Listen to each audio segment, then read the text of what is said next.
আমি একটি গাছ। এই মাটির গভীরে আমার শিকড়, আর আকাশের দিকে মেলে থাকা আমার দুই বাহু, এই নিয়েই আমার জীবন। কেউ আমাকে রোপণ করেছিল বহু বছর আগে। সেই হাত দুটি আজ আর নেই, কিন্তু তার স্পর্শের উষ্ণতা এখনো আমার কাণ্ডের ভাঁজে লুকিয়ে আছে। আমি ছোট্ট চারা ছিলাম একদিন। একটু জোরে হাওয়া আসলেই কেঁপে উঠতাম। গরুর পায়ের ধুলো, ছেলেদের দৌঝাঁপ, বৃষ্টির টুপটাপ শব্দ, সবই ছিল আমার প্রথম পাঠশালা। সূর্যের আলো আমার শিক্ষক, বৃষ্টি আমার সঙ্গী। ধীরে ধীরে আমি বড় হলাম। আমার পাতায় সবুজের ঘনত্ব বাড়ল, কাণ্ড শক্ত হলো। তখন থেকেই আমি বুঝলাম, আমার কাজ শুধু বেঁচে থাকা নয়, আশ্রয় দেওয়া।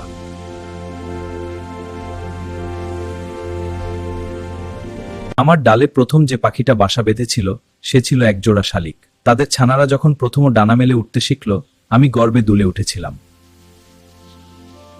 কত পাখি এলো গেল, কেউ স্থায়ী হলো না, তবু আমি রয়ে গেলাম অপেক্ষার মতো স্থির। গ্রীষ্মে যখন চারদিক পুড়ে যায়, তখন আমার ছায়ায় এসে দাঁড়ায় পথিক। কেউ হাঁপাতে হাঁপাতে বসে পড়ে, কেউ শুধু একটু ঠান্ডা হাওয়া খুঁজে নেয়। তাদের ক্লান্ত মুখে যখন সামান্য প্রশান্তি দেখি, মনে হয় আমার পাতার মর্মর ধ্বনি যেন তাদের জন্য একটুখানি আশীর্বাদ। শরৎ এলে আমি ফুলে ভরি, বসন্তে রঙিন হয়ে উঠি, আবার হেমন্তে ঝরে পড়ি নীরবে। মানুষ ভাবে আমি বুঝি কষ্ট পাই, কিন্তু ঝরে পড়াই তো আমার নবজন্মের প্রস্তুতি।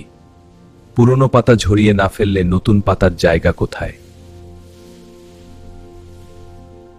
আমি অনেক কিছু দেখেছি।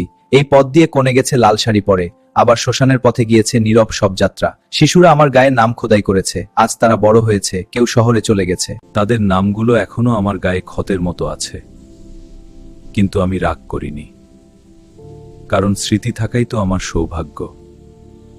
কখনো ভয় পাই, যখন দূরে করাতের শব্দ শুনি, মনে হয় হয়তো এবার আমার পালা।